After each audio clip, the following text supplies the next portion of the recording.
right. Well, hey, welcome to church. My name is Mark. I don't really feel like I need to preach today. Russell, rolling the video, we're good, right? We are going to celebrate communion, though. If you need communion elements, raise your hand. Somebody will get you some communion stuff. As we go through Advent, I just want to remind us that it's about hope, it's about peace, it's about love, and it's about joy. And what we've been doing this year is we're working through the Gospels and saying, hey, what are these themes that we see in the Gospel? Last week we saw the hope in the mumser, and we're like, what's a mumser? Go back and listen to the message. You'll figure it out, and we'll go from there. So we looked at the Gospel according to Matthew for that one. Today we're going to look at peace, and we're going to look at the Gospel according to Mark, and stuff like that. If you guys have your gifts done, that's great. If not, don't worry about it, because the season's really not about your gifts.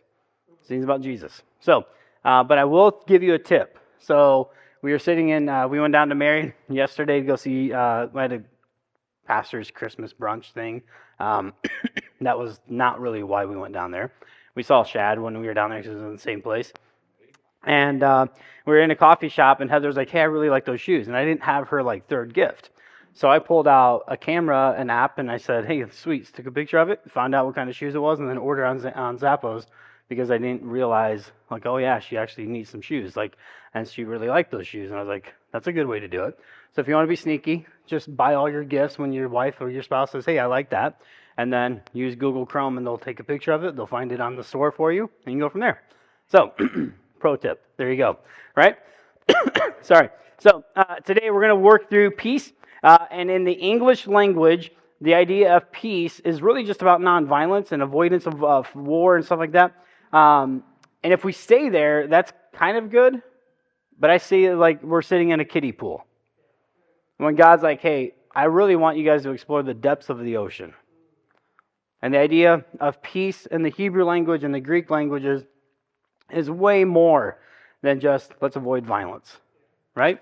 So in the Hebrew, it's shalom, which means that everything is as it should be. And there's 4 main relationships between you and God, between you and other humans, between you and creation, and then you and the person you see in the mirror. Is everything as God intended that way? Right? In the Greek, it's eirene, and eirene means complete, whole, like a stone or a piece of pottery would be whole if it didn't have a crack or a blemish in it, and stuff like that. Here's an idea. When the book of Job is going to count his tents, and he has a sense of shalom because everything is there, nothing is missing.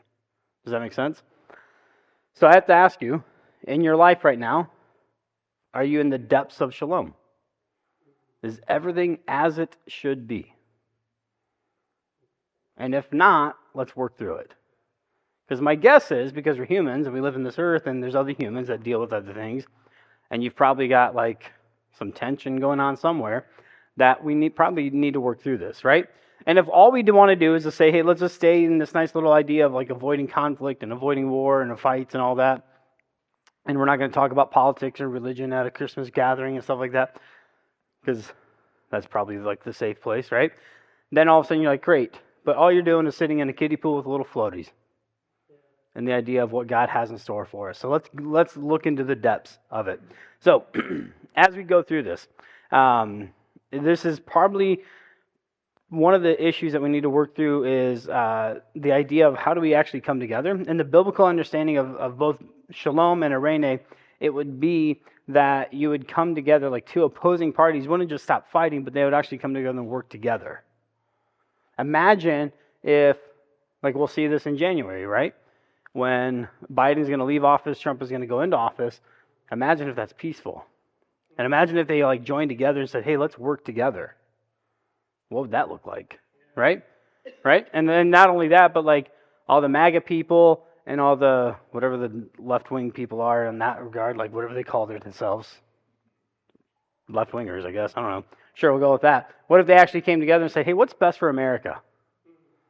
Not best for my own party, not best for my agenda, not fill in the blanks, right? But what would happen if we actually worked together? That's the understanding that we see in the Bible. And as Christians, we have to understand this. That Ephesians chapter 2, Paul writes this, that Paul is reminding us that Jesus himself is our eirene. He's our peace. And we have to get this understanding. How does that actually make sense? What does it look like?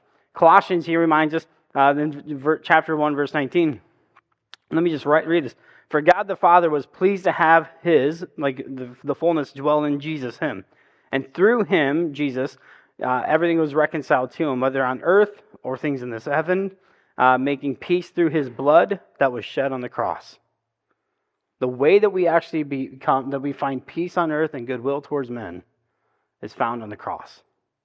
There's no other way that as humans we get to find this. And I know it's Christmas, we're supposed to talk about warm and fuzzy things, but here's the deal. We as Christians, especially in America, we just think, oh man, let's just avoid conflict. Let's just not have any war. Let's just not have any arguments. And that's not really what Christ came to do. He didn't come so you could have awkward conversations at dinner tables with family members that you never see and say, well, we talked about this, but we avoided all these other topics. That's not what peace is, right? He goes on, Paul goes on, he says this, once you were alienated from God, and you were enemies in your minds because of your evil behavior, but now as he has reconciled you by Christ's physical body through his death, he presents you as holy in his sight, without blemish. You're free from accusation.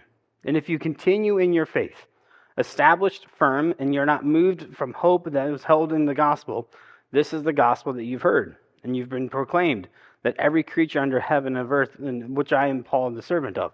What he's saying is, like when Christ presents you and I at some point in the day of judgment, when God the Father looks at you, if you're a follower of Jesus, he does not see you with blemish or accusation.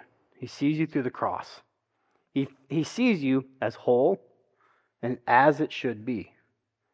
But if we don't walk in with Christ, if all we do is like we check the box, we went to church, we prayed a prayer, stuff like that, then he doesn't really see us like that. But if we continue in our faith, that's how he does this. Now, Mark is going to give us an account that is going to demonstrate peace from the cross. And reminder, followers of Jesus, we're supposed to be making peace. So we should have an understanding of how peace was made originally and how can we carry it through. Right? And why does Jesus continually say, pick up your cross and follow me?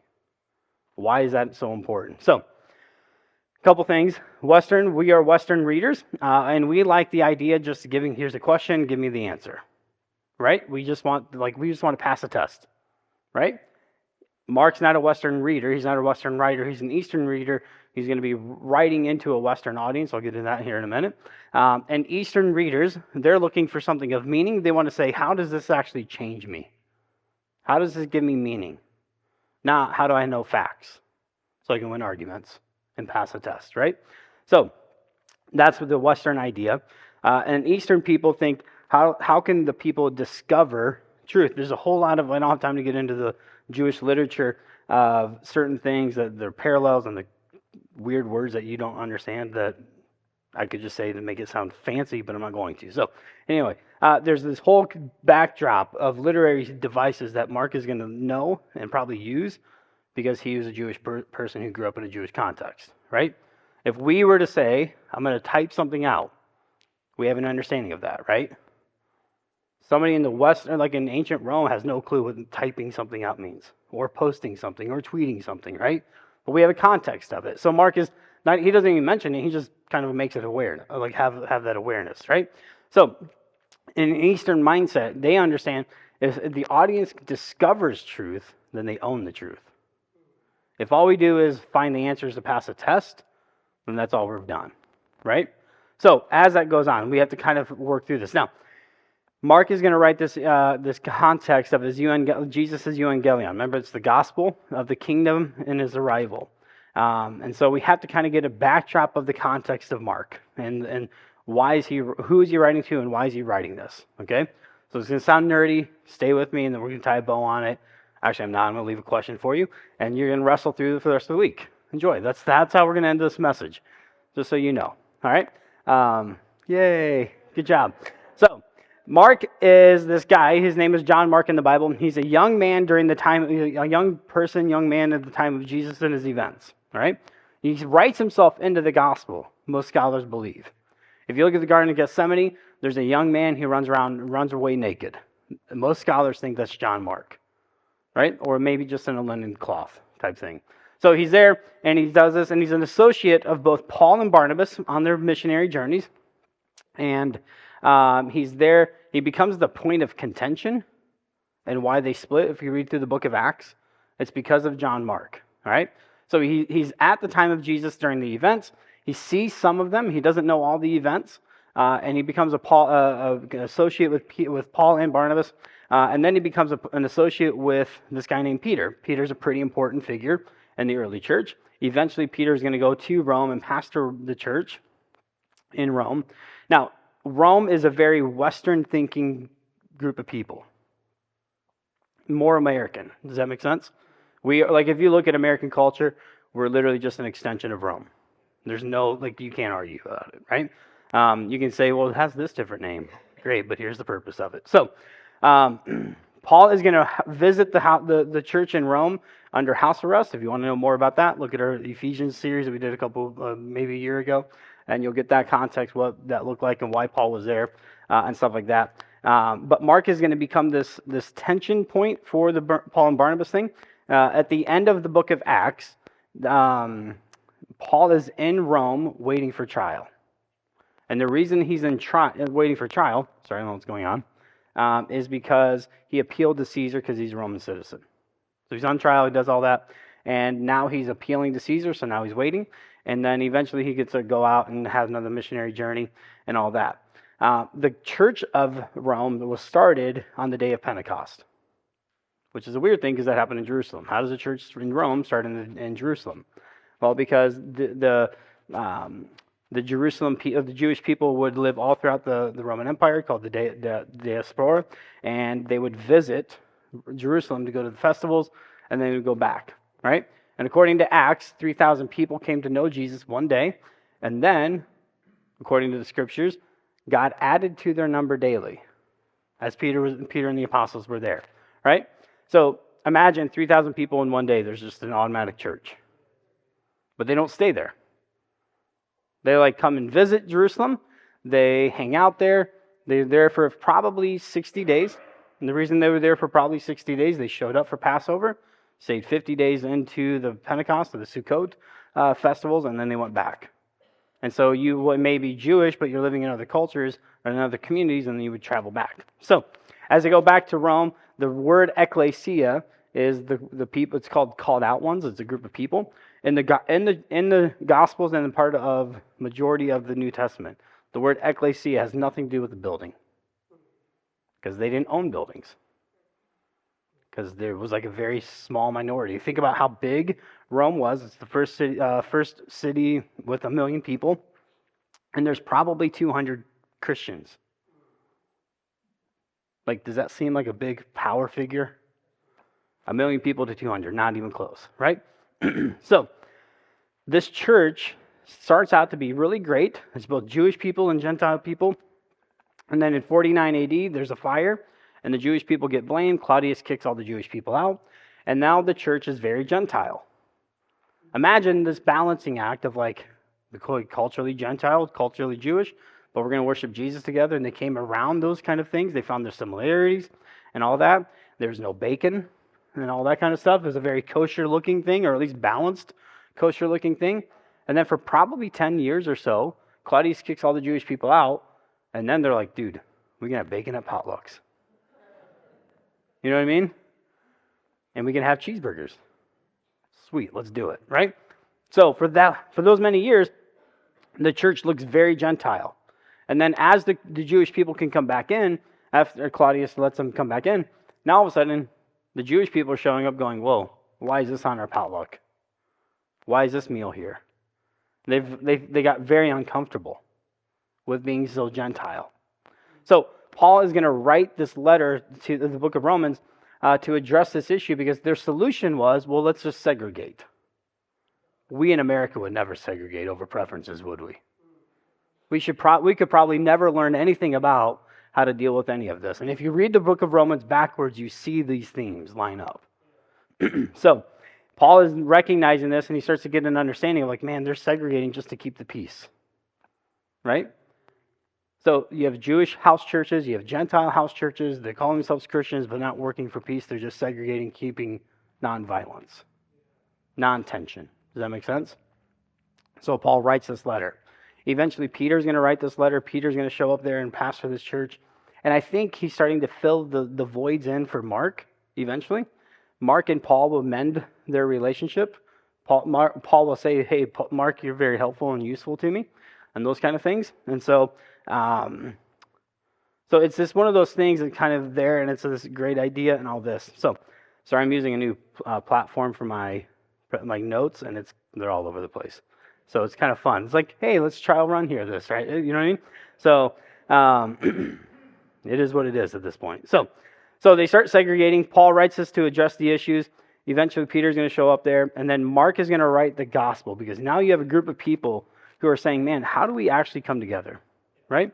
So if you look at the timeline of when Romans is written and when Mark is written, they're very similar. And I think what they're trying to do is try to address the major issues in this church.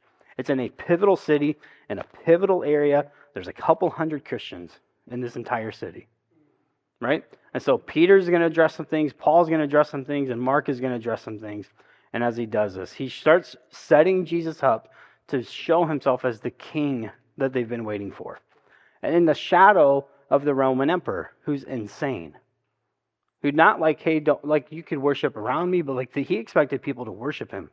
Go through Revelation series that we just talked about. And so Mark is going to write this, and he's using the pace of his literature, which, by the way, most Americans prefer the gospel according to Mark than any other gospel. This is a weird thing, because it's written for a Western people. So here, like, the way that Mark does this is brilliant. It's almost like he had help and was inspired. He's a Jewish thinker writing for a Roman audience, and he's using things that kind of catch their attention. He's going to use the word immediately 41 times. We love a fast-paced movie, don't we? You go from one thing to the next thing and all this, right? And the way he addresses and interacts with the culture and the things around it, according to Mark, the way he portrays it, is just this beautiful, like, whoa, man, he's addressing all these things. So there's like this conflict, and here's Mark just kind of throwing this out there. So as we do this, and so you have Jewish people who are Eastern thinkers, Western Roman people are getting together, reading the same account, and then coming away with maybe similar things, right? And one way that when I was in Jerusalem, Israel, the teacher I was under talked about, like, here's maybe your question, and your answer may be right here. In a Western world, they're just going to say, hey, here's your answer. And the Eastern thinker, the teacher, is going to take you around the block, over the infrastructure, into the sewage place, and then maybe just show you right here. And you've learned all this other extra stuff. Now you know how toilets work, right? And now you know how the power lines are coming in and all this. And all you really wanted to know was like, hey, dude, what's for lunch today? Right? And in a Western world, we're just going to give you the menu. Right? But in an Eastern mindset, so Mark is literally packing this gospel, this shorter gospel account with all these things, and an Eastern person could listen to this and read it and dig up all these questions and go back into their context and say, oh my goodness, he's fulfilling this, he's doing this, he's challenging this. A Western person could read this and be like, oh yeah, that's helpful, that's comforting, that's challenging, I could walk away and know this. Like, if you read this, it's a brilliant way to approach this and stuff like that. So Mark's description and the pace of Jesus is going to show us how he interacts with the Roman culture. There's 4 pillars of the Roman culture. You need to understand this. There's the education ring, right? And Jesus' teachings amaze the crowds. He's setting them up as like the one of the best teachers around, the best teacher, right? There's the healthcare. How many miracles does Jesus perform in the Gospel of Mark? And how does he do it? It's not even physically touching. He's just simply saying things. Like, he's that kind of a healer, right? And then there's the theater, the entertainment thing. People are amazed at him. And he uses a lot more theatrical words. The idea of a hypocrite wasn't a slang thing. It was like a person who wore a mask. And Mark is going to say, Jesus, like he quotes them, saying like, here's a bunch of hypocrites, right? And then there's the sport, the gymnasium piece. And Jesus is going to appear to be the champion. He's just going to appear to always be the one there. Now, we clearly see what Mark is doing about the idea of setting Jesus up to be the king at the crucifixion scene. Once again, I know, warm and fuzzies, we're supposed to be talking about like things that make you feel heart go pitter-patter. Why should we talk about the crucifixion scene? Because this is going to bring something for you that I think Mark is setting Jesus up to be the king, and he's going to use a template that we don't have an understanding of because we're not Roman people that lived in Rome watching a new king and a new emperor take over. Anytime there's a new king, a new emperor, there's what we call a coronation event. We'll see January 6th with the new president and all that, right? Hopefully Bernie won't have a mask on just sitting in the cold again. Like, that was a great meme for a while, right? But for Rome, there's a template that they just kind of work through. And each piece got, like, each emperor had like a little flavor they could like add to it and kind of personalize it. So I'm going to read through this, and then we'll see how this goes, okay? So we have different details of different ones. Vespasian has one. Nero has the most details that we have.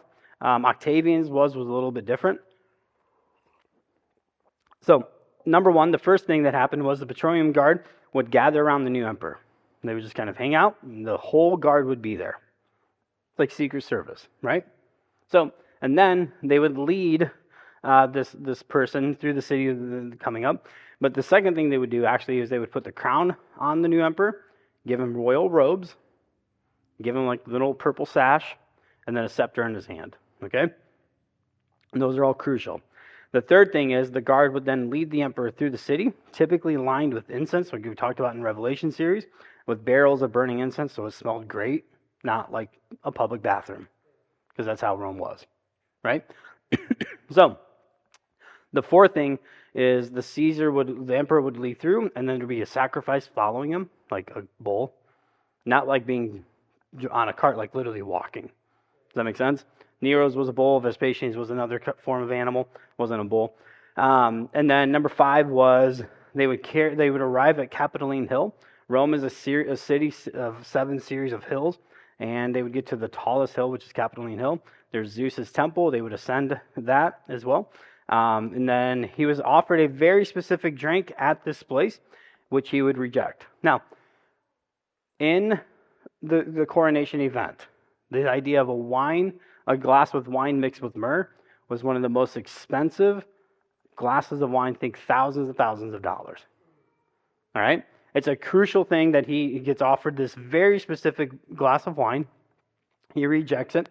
Here's the backstory of how this happens. The Nabatean and Idumean empires controlled the trade route from the Red Sea, and then they would, like the land bridge, they would bring it in there. Herod the Great and his family owned the trade route. Think about this. One family owned the entire trade route. Right?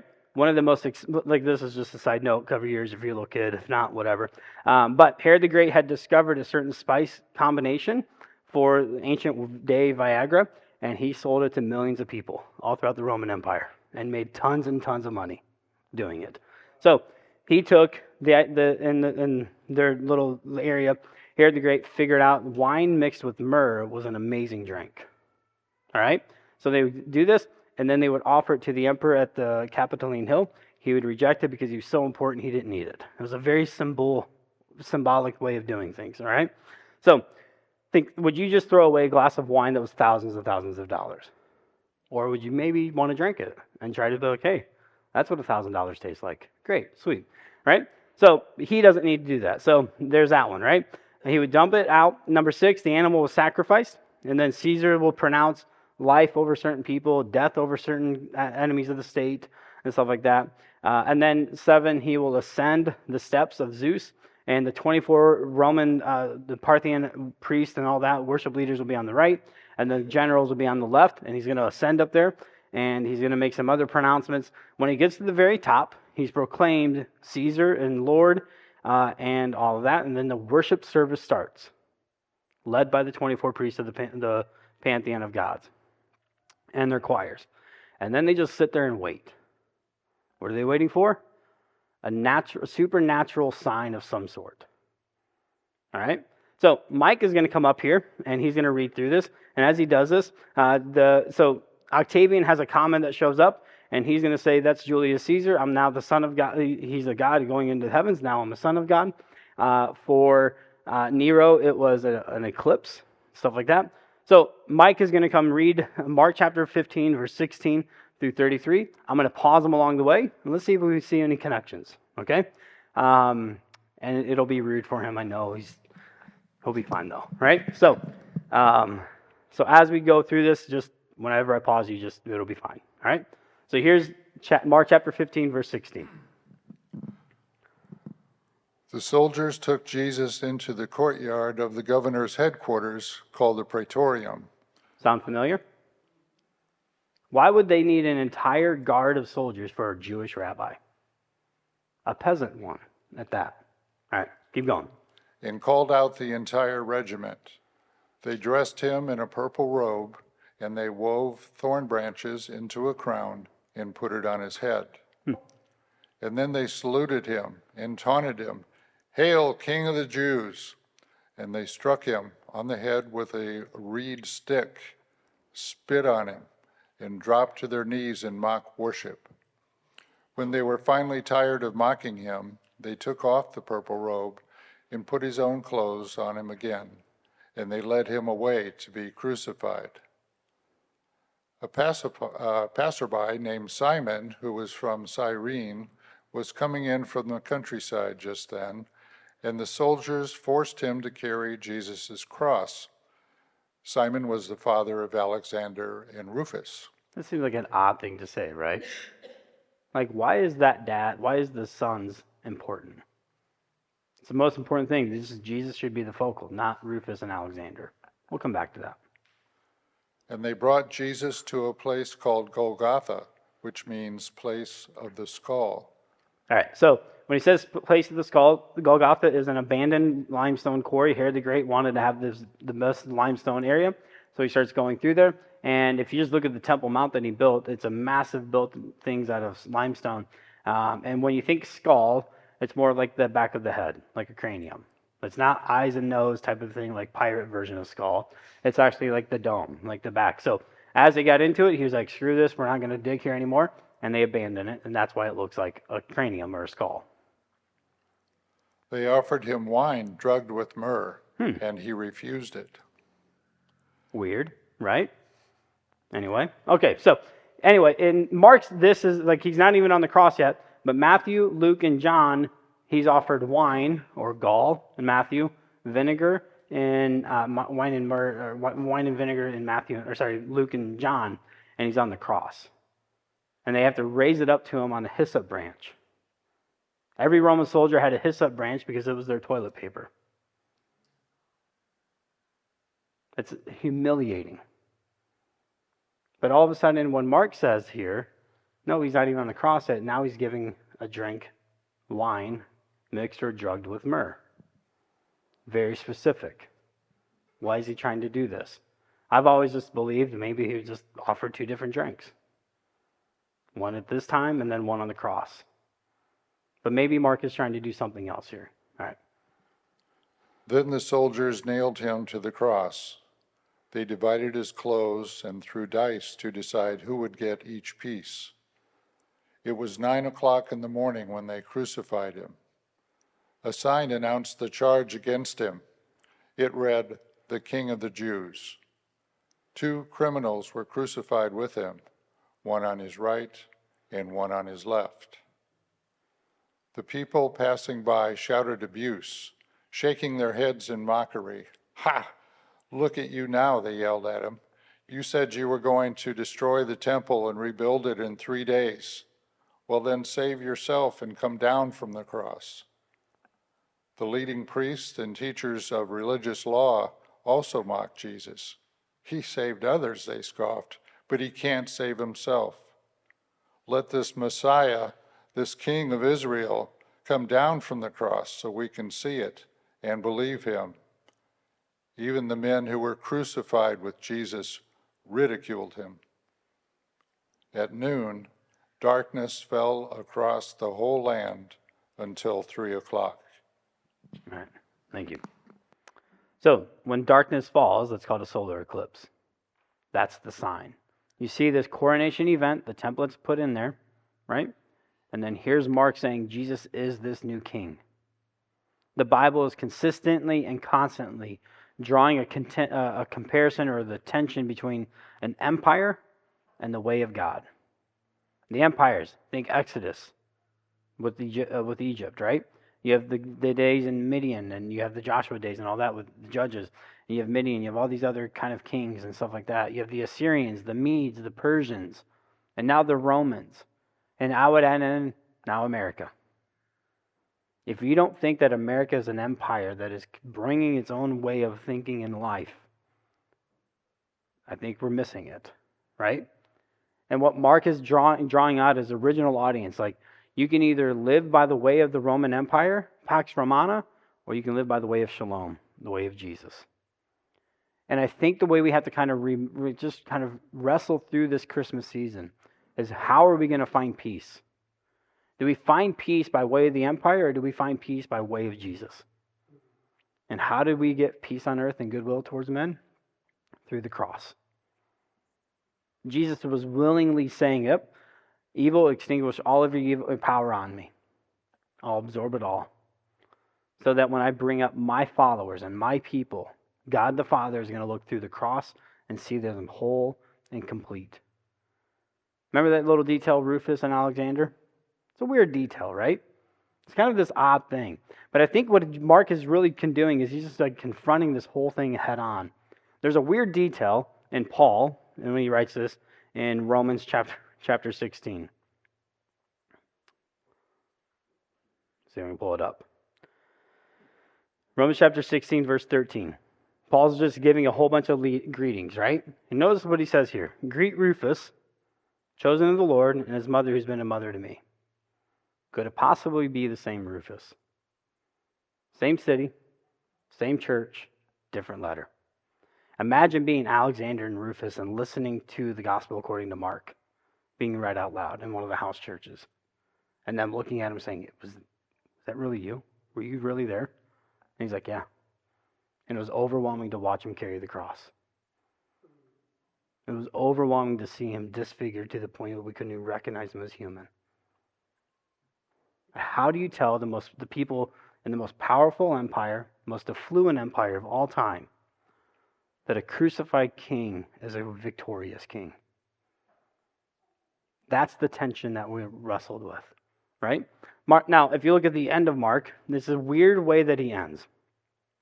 And there's scholarly debate about this all over the place. Enjoy it, look it up, just enjoy it, right? Most traditionally speaking, Mark ends at Mark chapter 16, verse 8. Let me just read that verse to us. The women go to the garden tomb, and they go into the tomb, and they see that it's empty, and they leave it trembling and bewildered. The women went out, and they fled from the tomb. And they said nothing to no one because they were afraid. What are they afraid of? Didn't Jesus continually say, I'm going to die, and 3 days later I'm going to be risen from the dead, right? The whole thing about the temple. I think Mark is actually trying to get them, I think he intentionally meant this to be ended right there. Because I think any person in Rome, the Roman Empire, recognizing that King Jesus is Jesus, the true king, should actually be bewildered and trembled out of fear. Because it's going to cost you something. It means your way of life in the American world is done. Sorry, Roman world. How about that? And trying to pursue peace through the American dream is never going to actually be the way to do it. The way that we find peace is by meekness. You may have power, you may have authority, but you let people crush you. Not because you're a doormat, because it's the way of peace. Jesus, who had all authority, who has all power, endured all of that so that we could benefit. And are you and I willing to endure hardships so that others can benefit? Or do you want to look for 70% off because that's a really great deal? Because that's the American dream. Peace comes through the cross. Wrestle through that this year. As we prepare for communion. This is one of the most challenging sermons that I've had to work through and prepare for. I'm going to encourage you to just stand today as we celebrate communion.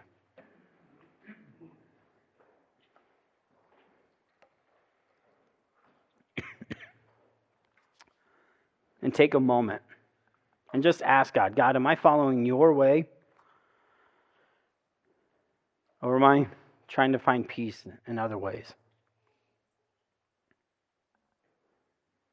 And what does that look like? Just take a few moments.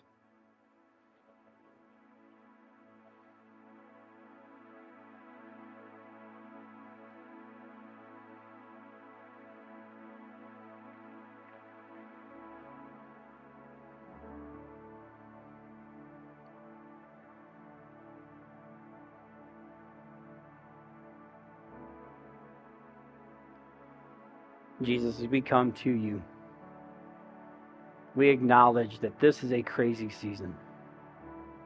And we love the idea that the little baby Jesus, 6 ounce baby Jesus, is going to bring peace. But we actually don't get peace until the adult version of Jesus carries a cross and endures everything on the cross for our sake.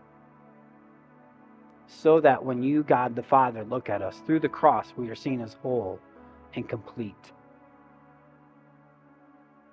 God, would you allow us to dwell and to flourish in your peace? Through your cross, through your kingdom. Not with anything else. God, I believe that you have a plan for every single one of us, that we would thrive in your kingdom. And would you make that happen? We love you, Jesus. Continue to pray this. Amen.